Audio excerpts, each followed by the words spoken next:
Ketika kritikan dan banyak ketidaksetujuan terhadap keputusan Biden dan sekutu atas kebijakan menjatuhkan sanksi ekonomi terhadap Rusia ternyata benar, berbalik ke arah Amerika yang merugi. McDonald, KFC, Apple Store, dan banyak lagi perusahaan multinasional Amerika yang berinvestasi di Rusia semua mengeluh dan rugi. Tekanan Amerika lainnya seperti tidak boleh menggunakan SWIFT transfer terhadap dolar ternyata telah disiapkan serangan baliknya oleh Rusia. Tepat 1 bulan setelah sanksi ekonomi dijatuhkan ke Rusia, Rusia melakukan serangan balik dalam perang ekonomi dengan Thanos Amerika Eropa Barat tersebut. Apa yang Rusia lakukan? Yaitu de-dolarisasi, yaitu tidak menggunakan dolar dalam transaksi, padahal 75% transaksi dolar di dunia bertransaksi keluar masuk Rusia kira-kira 5% kontribusinya menggunakan dolar yang berhubungan dengan Rusia. Memang terlihat kecil, namun kalau strategi Rusia tersebut berhasil dalam mengcounter financial warfare tersebut, maka kekuatan dolar di dunia semakin melemah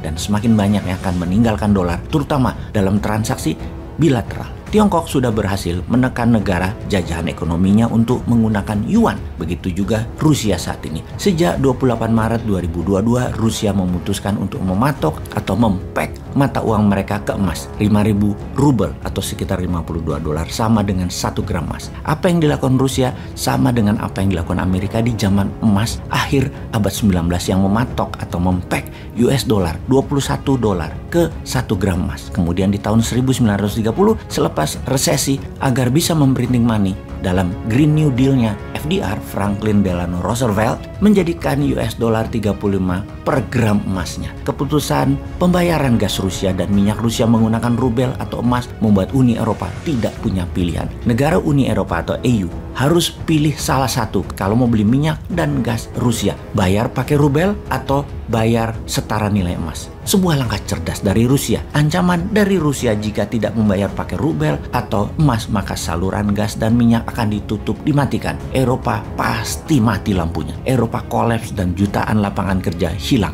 dalam seketika. Inilah yang menjadikan bahan diskusi di banyak institusi ekonomi dunia, dan banyak negara dunia mulai menghitung-hitung kemungkinan terburuknya. Dunia masuk dalam era baru ekonomi dunia. Kita menyaksikan sejarah baru lahir, sejarah transaksi pembayaran, di mana belum 100 tahun dolar berkuasa mengambil alih dari pound sterling yang menjadi penguasa mata uang dunia di abad 19 dan abad 20, diambil alih oleh dolar. Sekarang dolar ditantang rubel berunderlying emas. Di Indonesia ada dinaran yang telah membuat rupiah di aplikasi dinaran di back by gold atau rupiah setara emas. Namun dinaran masih menggunakan floating exchange price sesuai demand supply bid over price dari para buyer dan para seller. Rubel di pack diam emasnya alias pakai fixed price. Ya, kita lihat saja mana yang bisa diterima nanti oleh pasar. Gold floating exchange rate ala dinaran atau gold fixed exchange rate ala rubel. Walaupun dinaran belum punya nuklir, namun tetap optimis ke depannya. Barang-barang Rusia melakukan de-dolarisasi dan bertransaksi menggunakan gold payout system.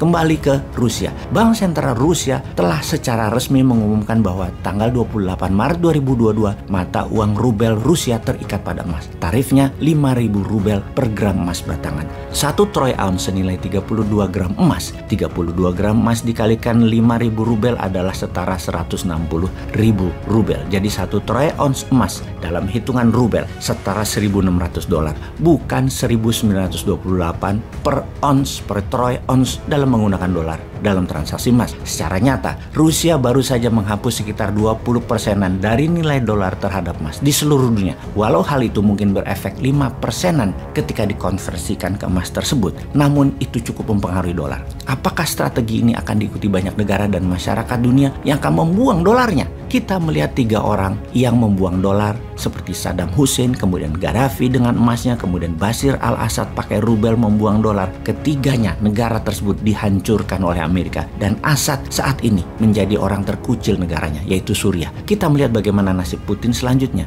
Agaknya Amerika salah kalkulasi kali ini. Thanos memiliki lawan seimbang saat ini. Semua itu menunjukkan satu hal, bahwa perang dunia ketiga sudah berjalan. Apa yang terjadi kalau membeli minyak Rusia dan gas Rusia lebih murah 20% kalau pakai emas? Banyak negara akan membuang dolar, dan dolar yang terbuang akan membuat dolar oversupply yang membuat inflasi Amerika, dan siapa yang memegang dolar akan tidak liquid lagi. Semua ini masih early adapter, masih awal. Kunci suksesnya satu lagi, akankah semua negara membeli pakai emas dan punya emasnya pakai rubel? Di mana carinya? peredaran rubel di luar Rusia tidak sampai 10% dari mata uang itu dicetak di dalam negeri Rusia. Beda dengan dolar Amerika yang 70% dolarnya atau uangnya tersebut beredar di luar Amerika. Kalau banyak negara mengikuti, misalnya Tiongkok aja masuk Rusia beli gas dan beli minyak Rusia, hasil instan adalah mereka akan menyebabkan kelebihan dolar di pasar dan akan membuat hyperinflation bagi dolar. Padahal ekonomi Amerika saat ini adalah terburuk dalam 30 tahun terakhir. Untuk Indonesia sekarang, apa sarannya untuk rakyat dan apa yang dilakukan oleh pemerintah yang memiliki 80% suara di parlemen dan mengendalikan 80% suara partai? Adakah tindakan nyata untuk menghindari inflasi dan naiknya harga serta ketersediaan bahan pangan dan bahan baku? Seperti dialog SPBU ini kayaknya kita harus perhatikan, di mana ada seorang supir mengantar minyak goreng mengeluh antrian yang panjang di SPBU. Dia bertanya, Petrolitnya ada pak?